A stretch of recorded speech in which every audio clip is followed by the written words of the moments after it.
Saúde, irmão, com a paz do Senhor. Pra mim ficou ótimo. Saúde, irmão, com a paz do Senhor. Amém. Abre sua Bíblia comigo.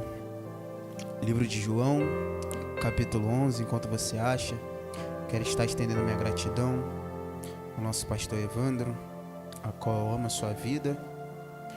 Nossos amigos, Mateus, que nos fez o convite. Eu não costumo sair para pregar domingo, não. Mas quando recebemos o convite, Deus falou, vai. Cheguei para minha pastora, ela sabe que eu não saio domingo. Cheguei para ela e falei, preciso, ou se a senhora me abençoa para mim pregar na igreja de um amigo. Foi assim mesmo que eu falei para ela. Ela, filho, você está irrepreensível. Está abençoado. Porque antes de ministério nós temos que ter princípios. Eu posso ser jovem, às vezes a gente é jovem, quer voar por aí, quer sair pregando todos os dias. Mas uma coisa que eu aprendi é guardar princípios. Aí ela chegou para mim no outro dia e falou, meu filho, sabe por que eu falei que você é irrepreensível? Eu falei, por que, pastor? Ela, porque você não falta EBD, você não falta culto de doutrina. Quando pede para você vir na igreja, você vem. Então não tem como eu te negar um pedido desse, que é para ir pegar a palavra em um dia. Falei, amém, pastora, eu te amo. Ela falou, também te amo, tá abençoado. Então uma coisa que eu aprendi é guardar princípios. Estava conversando com o Mateus lá fora, eu falei, sabia que já fui 5 anos da Nova Vida? Ele falou, já? Foi? Falei, fui. Eu era bem pequeno. João capítulo 11, quantos acharam? Peço que os irmãos coloquem de pé. Prometo não tomar muito tempo.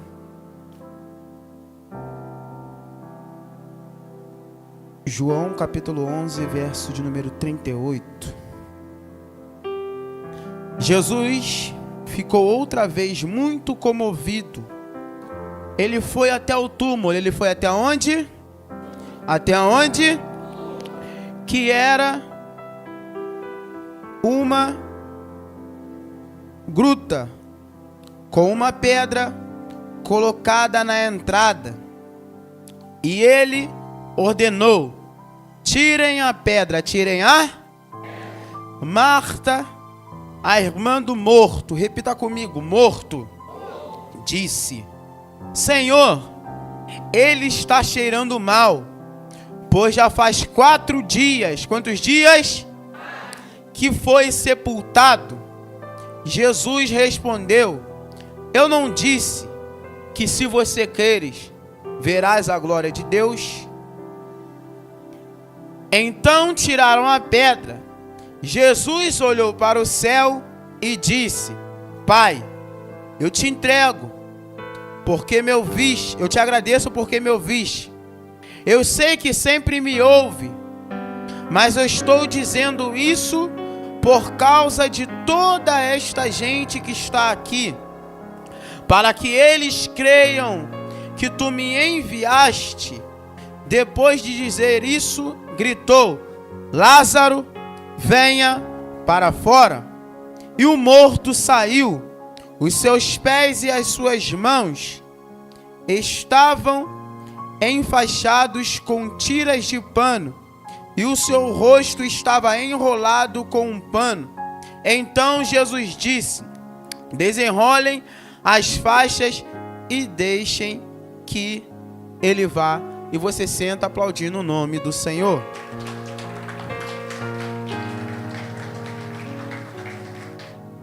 Meus irmãos, o versículo que acabamos de ler é muito conhecido, muito apregoado.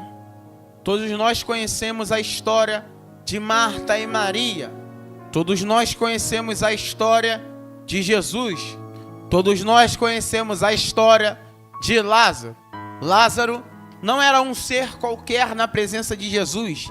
A Bíblia relata que ele era amigo de Jesus. O que era de Jesus? O que era de Jesus? Sendo que aqui ele está passando por uma dificuldade a qual todos nós não queremos passar.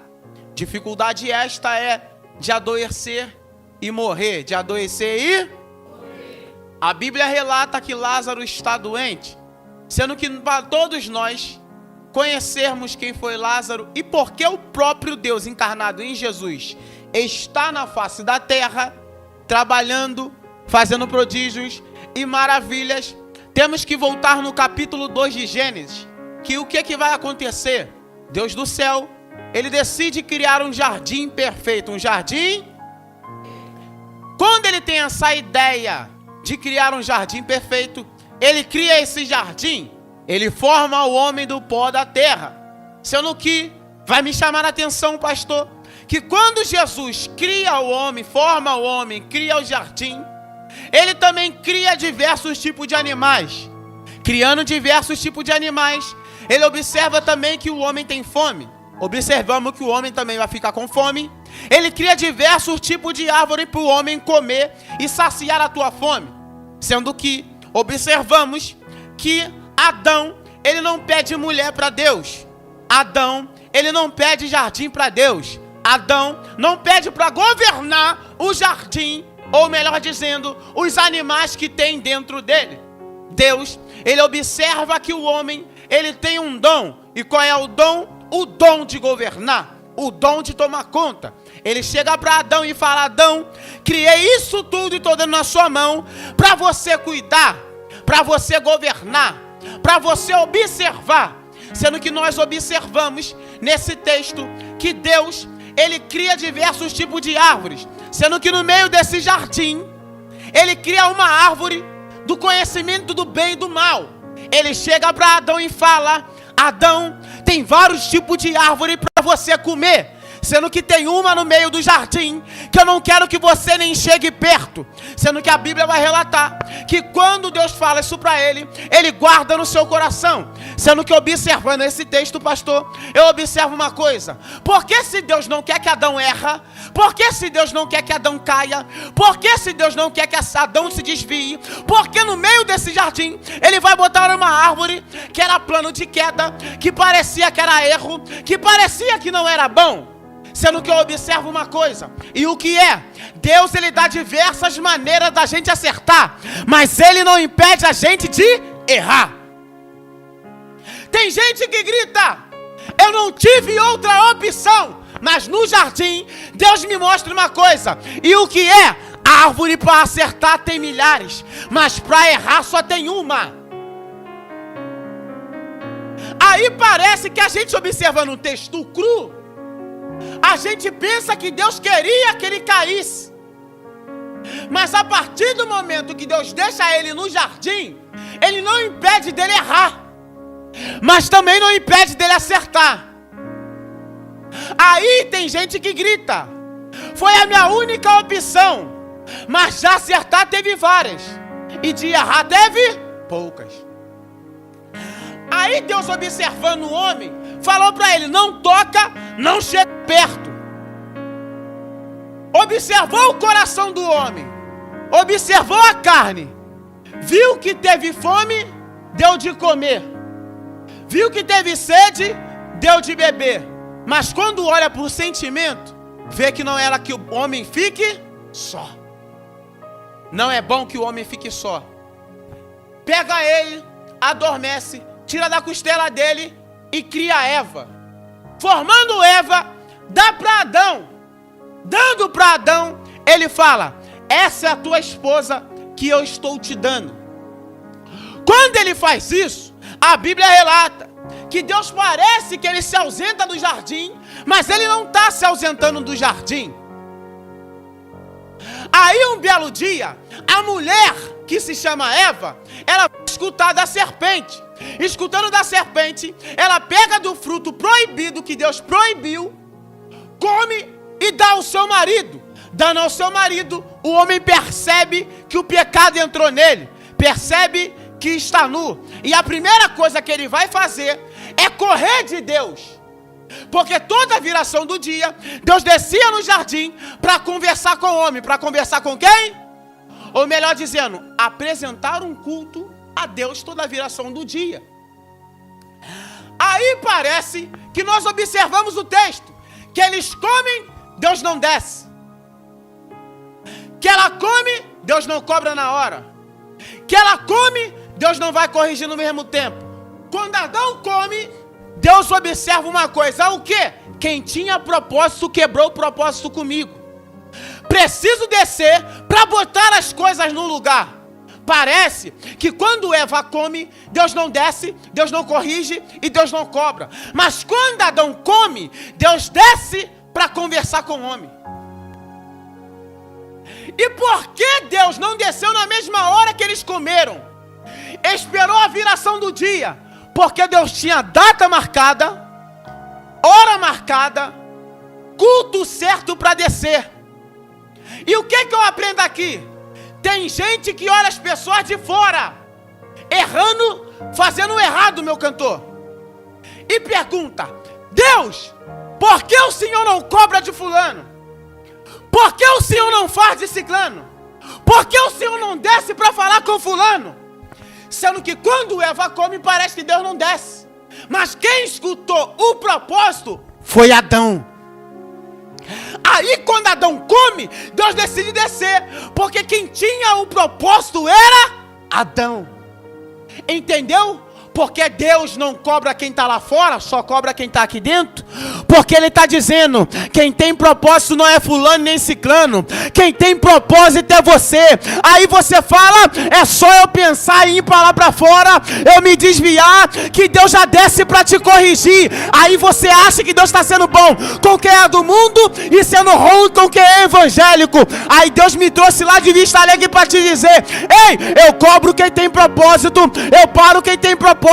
Por que, Jonathan? Eles podem se perder. Quem não pode se perder é você. Quem Deus tem um propósito não pode se perder. Quem Deus tem um propósito não pode se desviar. É por isso que quando a gente pensa em se desviar, Deus bota logo no CTI, Deus bota logo doente, Deus bota logo com câncer. Aí o mundo lá fora vai gritar e vai dizer, tá com câncer mas não larga. Está sofrendo, mas não para. Ela está cheia de dor, mas está na consagração. Os jovens estão todos cansados, mas estão na igreja de manhã, de tarde, de noite. Aí é Deus dizendo, o teu combustível não é o que o povo lança a palavra com você. O teu combustível é o que está escrito. Então não tenta explicar para o mundo o que Deus falou com você. Não tenta explicar para o mundo o propósito que Deus só tem com você.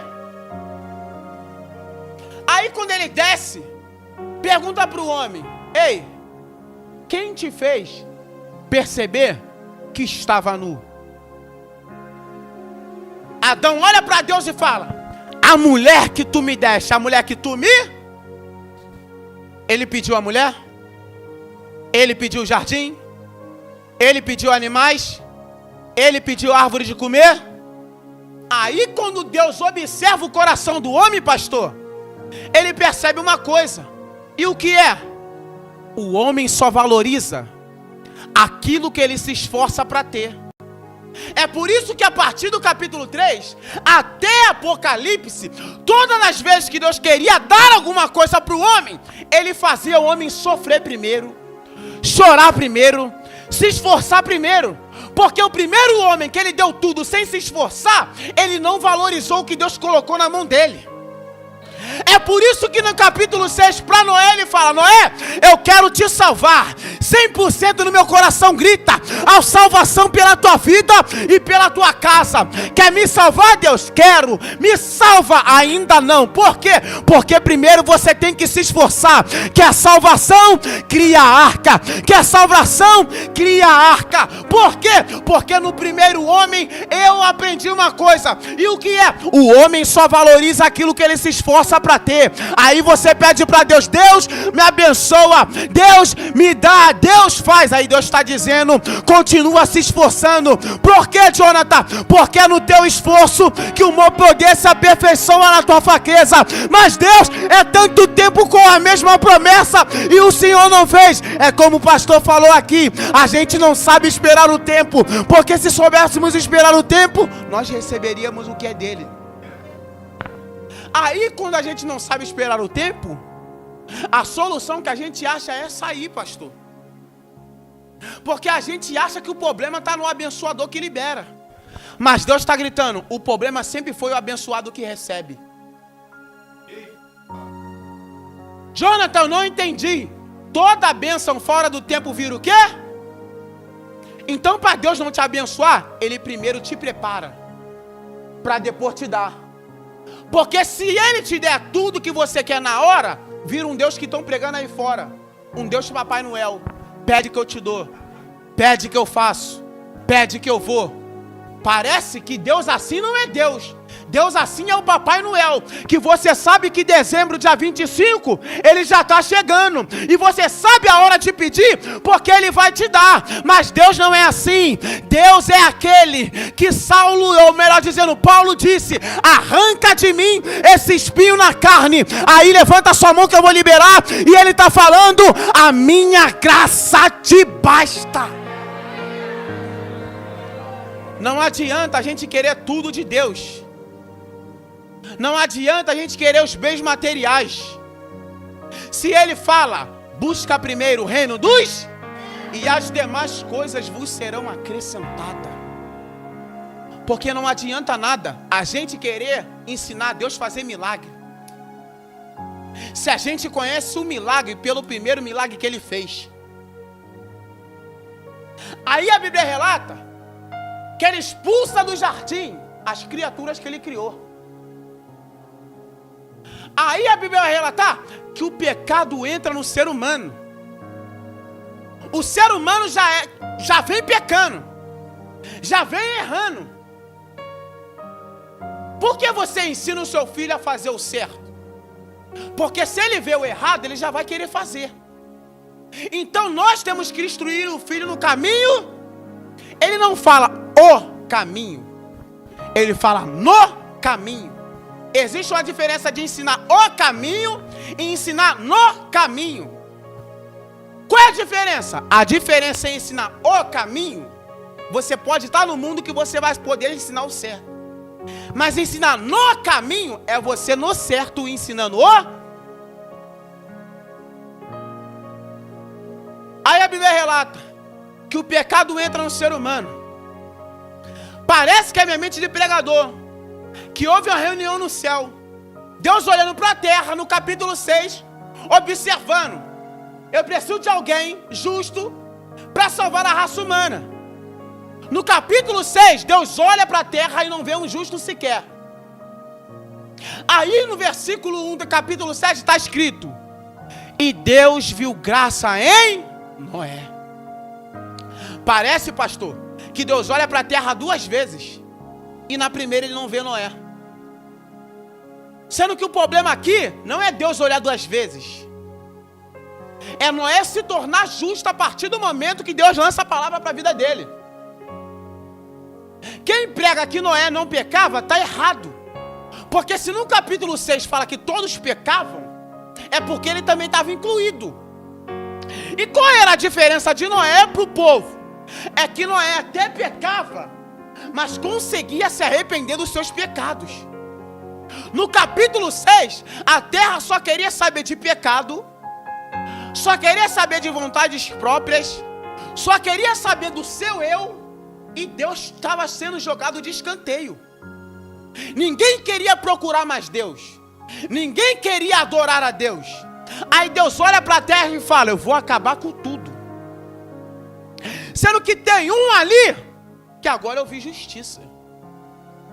A justiça do capítulo 6 é diferente do capítulo 7. Por quê, Jonathan? Porque no capítulo 6 ele estava até pecando. Mas quando Deus lança a palavra para ele, de salvação, de cura e libertação, ele aceita.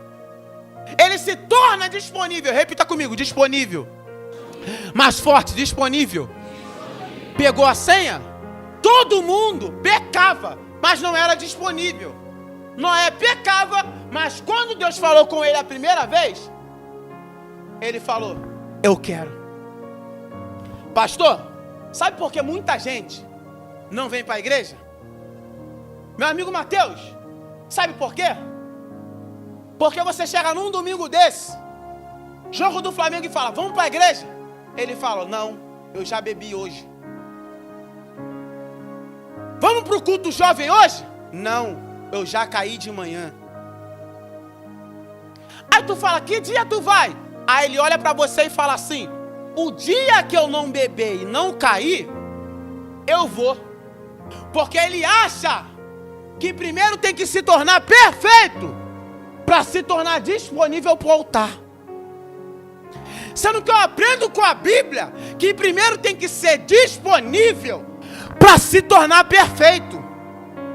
É por isso que eles nunca vêm para a igreja. Porque eles acham que vão conseguir se libertar do seu próprio pecado sozinho.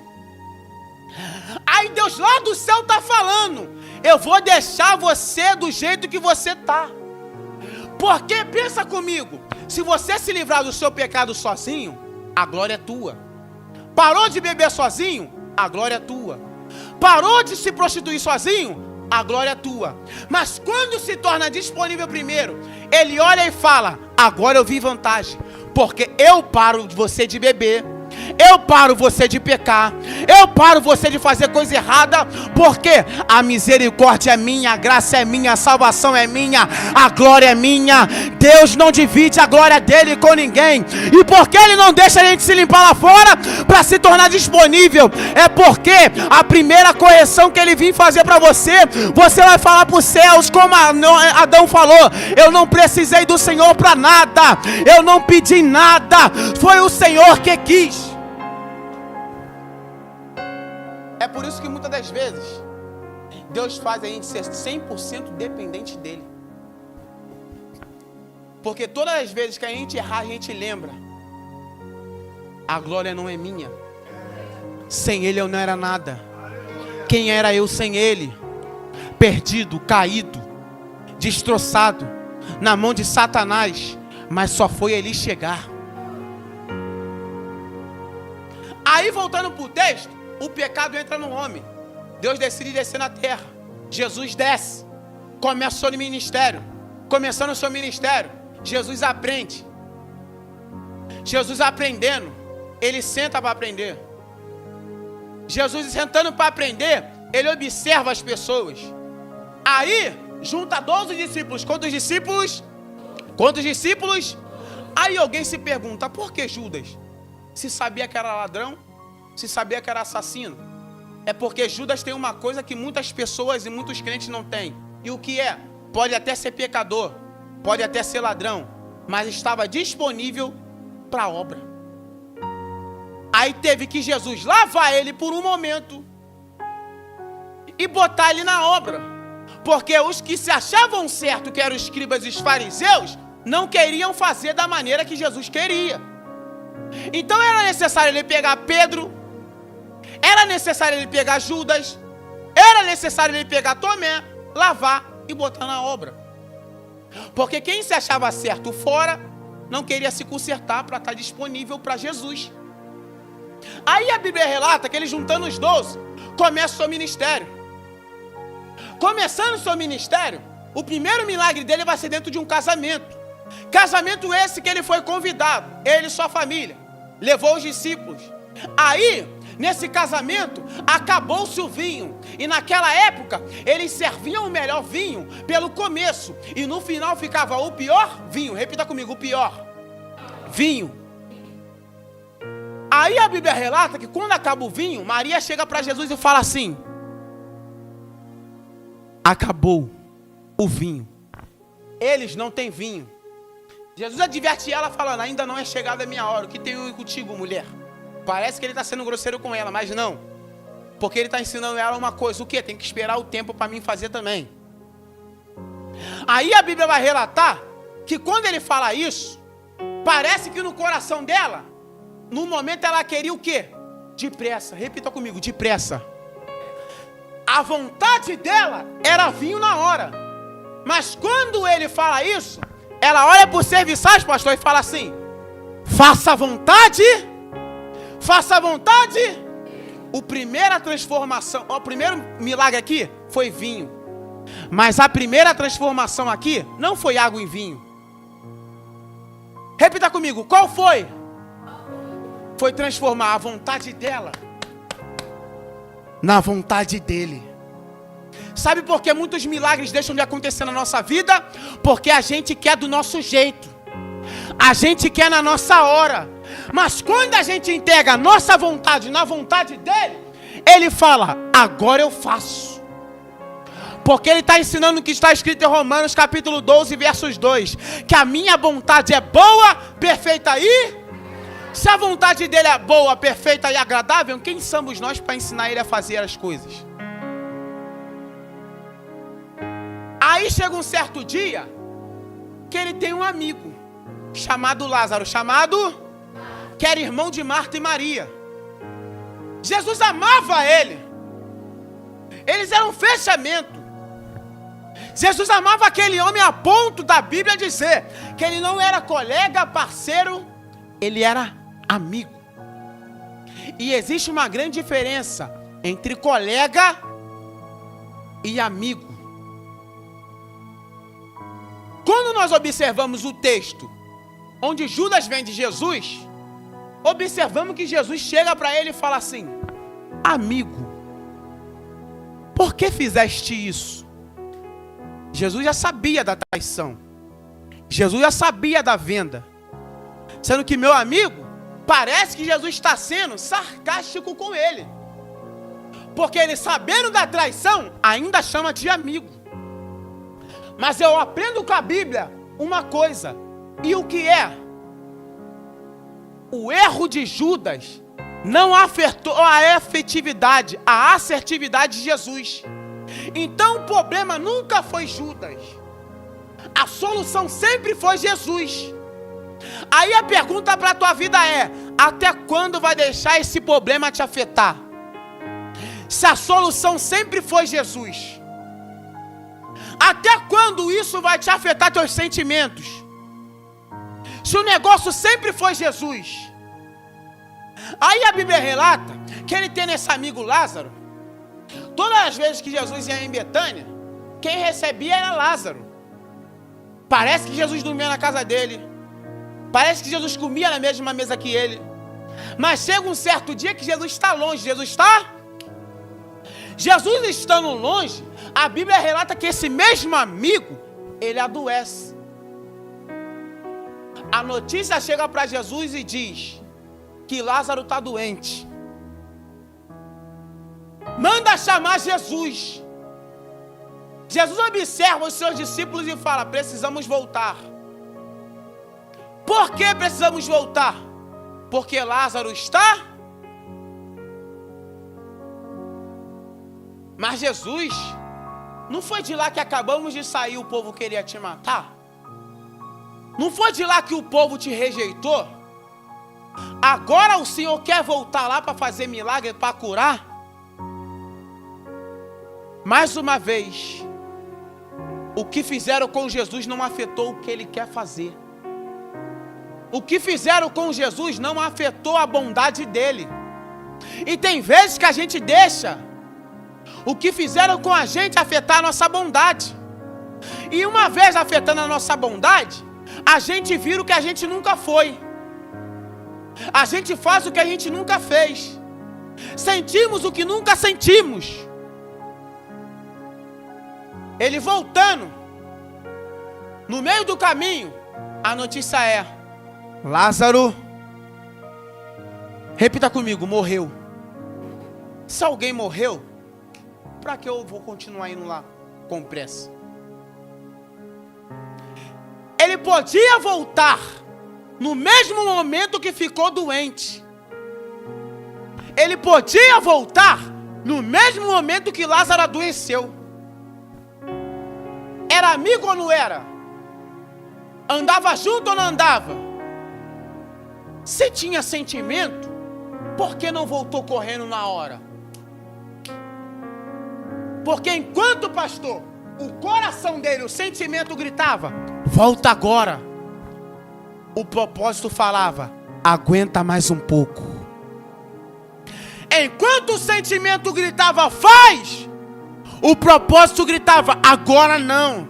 E tem vezes que na nossa vida a gente não vai ter que agir com sentimentos, mas sim com a razão do propósito. Sabe por que muitas das vezes a gente erra na chamada? Porque a gente bota muito sentimento aonde tem muito propósito. Quer ver só? Lembra de Samuel e de Saul? Ele erra 1, 2, 3 vezes. Samuel perdoa 1, 2, 3. Mas quando Deus rejeita, Deus olha do alto e fala: Samuel, Samuel, por que ainda insiste em Saul? Sentimento. Tendo eu já o rejeitado, propósito. Enquanto Samuel tinha um sentimento de perdoar, Deus já tinha rejeitado há muito tempo. E Deus estava ensinando para ele: Samuel, tem vezes que na tua chamada o sentimento vai gritar alto, mas quem tem que berrar no seu ouvido é o propósito. Morreu, Jesus voltando. Jesus volta, a primeira chega e fala: se o Senhor estivesse aqui, o meu irmão não teria. A outra chega e fala: se o Senhor estivesse aqui, o meu irmão não teria mulher. Se creres, verás a glória de. Aí a outra chega e fala: se o Senhor estivesse aqui, o meu irmão não teria. Ele fala: aonde sepultar o morto? Leva ele até a porta do túmulo, que era uma pedra. Naquela época, como os costumes judaicos, eles botavam primeiro a pedra, depois botavam flores na frente, praticamente para enfeitar a porta. Sendo que aprendemos aqui uma coisa. E o que é? Ele não manda tirar as flores, ele manda tirar a. Porque quem impedia de Lázaro sair ou de Jesus entrar não eram as flores, era a. Ele chega e fala: retira a. Ele vai fazer o milagre, mas tem que se esforçar para ele fazer. Somos. Aí a gente senta no nosso sofá e espera Deus fazer. A gente senta no nosso sofá e quer que Deus faça. Mas o esforço vem da gente. Como que você quer que Deus faça se você não se esforça? Como que você quer que Deus vá se você não prepara o caminho? Quer que eu te mostre na Bíblia? Lucas capítulo 10, verso 1. Jesus ele chega, junta 72 discípulos. Quando os discípulos: vai na minha frente, pega a minha palavra, avisa que eu estou indo. Ele podia muito bem, pastor, chegar e sair pregando: eu sou Deus, vim para salvar. Eu sou Deus, vim para corrigir. Eu sou Deus, vim para fazer. Ninguém ia entender. Todo mundo ia se assustar, porque todo mundo imaginava Deus do céu, mas nunca imaginava Deus da. Aí ele fala: vai e prega. Porque tinha uns que eram chamados para ser precursores do caminho dele. Já vamos encerrar. Existe uma grande diferença entre percursor e precursor. Percursor é quem anda no caminho, mas precursor é quem prepara. Então, para Jesus chegar em quem nunca ouviu dele e quem está esperando a volta dele, ele tem que ter alguém para preparar o caminho. Porque se não tiver quem prepara, quem escutar da boca dele vai se assustar e não vai aceitar no coração. É por isso que muitas das vezes Deus ele não chega no nosso ente querido que está perdido. Porque nós somos chamados para precursar o caminho dele, preparar o caminho dele. A pergunta que eu pergunto para a sua vida: quantas vezes você pregou para essa pessoa que você ora todas as noites para Jesus chegar nela? Aí Jesus está gritando lá do alto e falando: você quer que eu chegue, mas não está preparando o caminho. Porque se eu chegar como eu quero chegar, eu vou assustar. Então prepara o caminho para mim chegar do jeito que eu quero. Comigo foi muitas das vezes assim. O meu irmão preso nas drogas, viciado, roubava tudo. eu orava: Deus, tira meu irmão disso. Deus, faz a obra no meu irmão. Aí Deus observa para mim e fala: às vezes você passa pelo teu irmão, não dá um bom dia, não fala de mim para ele. Parece que eu levei um tapa na cara de Deus. A primeira vez que eu chamei ele para ir para a igreja, a única pessoa do culto que aceitou Jesus foi quem? Deus olhou para mim e falou: eu só precisava que você preparasse o caminho para mim chegar. Porque enquanto você prega para a multidão, eu salvo multidão, os da tua casa estão perdidos. E não adianta salvar os de fora se os de dentro estão perdidos. Na mesma semana, eu tinha preguei quase a semana toda, almas para Jesus. Mas tinha alguém da minha casa que via eu pregar para todo mundo fora, mas não via eu pregar para ele dentro. Aí a Bíblia relata que quando ele pede para tirar a pedra, ele grita: Lázaro, saia para... Mas a Bíblia relata que ele estava amarrado. A Bíblia relata que as talhas estavam sobre as mãos, sobre os pés, sobre o corpo. A pergunta é: como que ele veio para fora se ele estava impedido de sair? Porque quando a palavra é lançada de Jesus, para quem está ouvindo, não tem nada que amarre. Quando a palavra está sendo lançada verdadeiramente de Jesus, não tem nada que prenda. Quando a palavra é verdadeiramente lançada de Deus, não tem nada que impeça.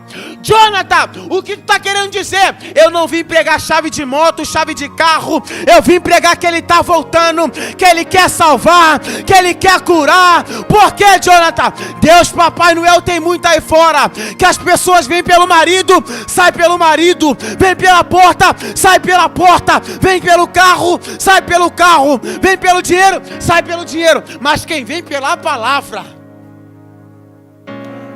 quem me mostrar de Gênesis Apocalipse, quem veio pela palavra, saiu pela palavra, eu paro de pregar hoje. Não tem. Porque Judas veio, apaixonou-se pelo dinheiro, caiu pelo dinheiro. Saul se apaixonou pelo reinado, a soberba entrou, caiu pelo reinado. Muitos na Bíblia se apaixonaram por outra coisa menos por Deus e caíram pelas suas paixões. Mas quando a gente ama a Deus, bota Ele em primeiro lugar, não há nada que tire Ele do nosso coração. Veio pelo relacionamento, saiu pelo relacionamento. Veio pela família, saiu pela família. Veio pelos bens, saiu pelos bens. Mas a mesma palavra diz: buscai primeiro o reino dos céus e a sua justiça, e as demais coisas vos serão. Então ele está falando que primeiro temos que buscar porque Deus nunca e quase nunca vai te dar o que você quer, mas eu te garanto que Ele sempre vai te dar o que você precisa. Se coloque de pé.